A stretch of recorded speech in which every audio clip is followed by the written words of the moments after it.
We will try and talk about the evolution of education in East Africa and also in Kenya, because you can't talk about the evolution of education in Kenya without reference to the evolution of education in the rest of East Africa. While, for example, Britain had a very long tradition of education, other places did not have the same privilege. And we see, for example, the University of Oxford is about 800 years. And then some people from Oxford went and settled at Cambridge. So these graduates of Oxford brought the Oxford tradition to Cambridge. And that is why if you go to Cambridge, you find that they have the same colleges, or the names of the colleges are identical to those that you find at Oxford. So if you have Christ Church at Oxford, there's also Christ Church in Cambridge, yes.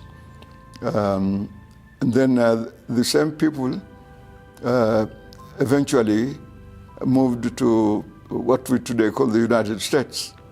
These are the Puritans. And these were people who came again from the same Oxbridge background. So they brought the Oxford and Cambridge tradition to America. And that is why there are so many similarities, between the systems. If we come back to the history of education in East Africa, you will find that during the colonial period, the natives were initially only allowed to hold a diploma. So the emphasis would be on education. So you would hold a diploma in education, in science, or in the arts or humanities.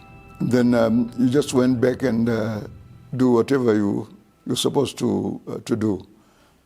It was only later that they began to offer full degrees. But the degrees did not actually emanate from East Africa. They were external degrees of the University of London. So if you look at, for example, Ngugi wa Thiong'o's generation, you find that they have a Bachelor of Arts, London, while they actually never went to London to study from there. But they earned this external degree of the University of London. And they made sure that in East Africa, you had a specialization. So they set up these colleges in Kenya, Uganda, and what was then Tanganyika or Tanzania. They gradually allowed people to hold full degrees. But as we said, these degrees were actually external degrees of the University of London. So the curriculum was the same. The students at Makerere or Dar es Salaam or Nairobi went through more or less the same curriculum. And then they set the University of London exams, and they were marked with external examiners and also visiting professors, who came from London also to teach locally. And this gave a sense of East Africanness, to young people, because they went to the same institutions. So those who studied medicine, whether from Kenya, Uganda, or what was then Tanganyika, went to Makerere. Those who opted for law, all of them, whether Kenyans, Ugandan, or Tanganyikans themselves, or Tanzanians themselves, or even as far as Rwanda and Malawi, came to study law at the University of Dar es Salaam. So all these people that we know, like our former Chief Justice Willy Mutunga, the Wako, former one-time Attorney General of Kenya, they were all students at Dar es Salaam. And all East Africans who studied engineering were in what was then Royal Technical College, because this was the original name of the University of Nairobi. It was called Royal Technical College before the name was changed to University of Nairobi in 1970. There were individuals like Njonjo, for example, who was the Attorney General at the time. He saw an opportunity that if we, for example, break down East African community, then they will be able to get access to some of the facilities, and then they can convert these to personal use. Like they can buy, East African Airways, and make it, Kenya Airways, and then maybe privatize Kenya Airways, and then they can buy it themselves and enrich themselves. And that is precisely what happened. East African Airways was broken, and then it became Kenya Airways, and then that was again partly made private and partly state. And then, of course, it has undergone many changes since. The education system has been affected by the political changes and the political winds. I think we are now going back to the East African community, where like we have now relatively free movement, within the East African region, which is a good thing. But there had always been resistance against Kenya because they seem to have benefited more than the others, or they are more advanced, economically. We looked like a threat, to the rest. That others, would only be producing for us, and we will be benefiting, from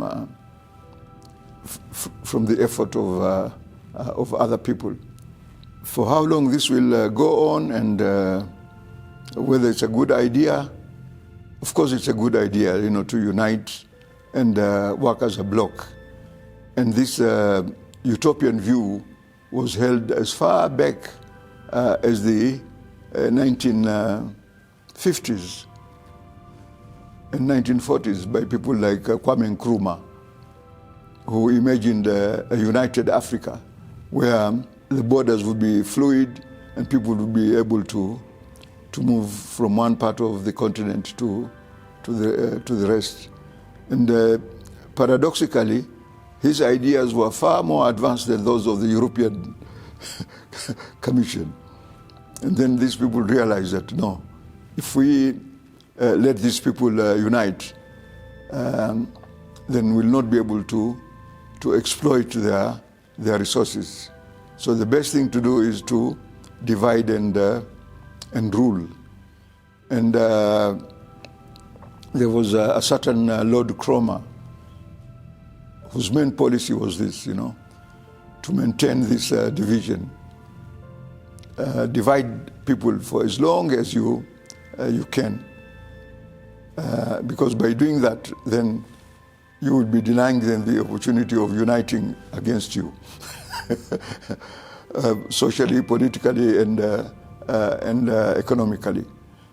And to a certain extent, he was quite successful in doing this.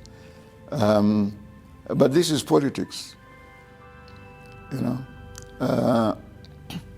because the African nations were weak at the time. They did not have the clout to stop, this collective exploitation or loss of resources. Even some sections, of the African public was indoctrinated into believing that, for example, the French-speaking Africans are superior, to the English-speaking Africans, because the French wanted those who embraced French culture to completely throw away every element of their traditional culture and consider themselves as Frenchmen. How that was possible, was another matter. But there were people who had virtually given up, their African identity and wholly embraced French culture and identity, even to the point of abandoning their African wives, for French ones, because that ensured, complete assimilation into the French culture and tradition. A very good example, of course, was Senghor, who later became the president of Senegal. He was so conscious of this double identity, as one of these black thinkers called double consciousness.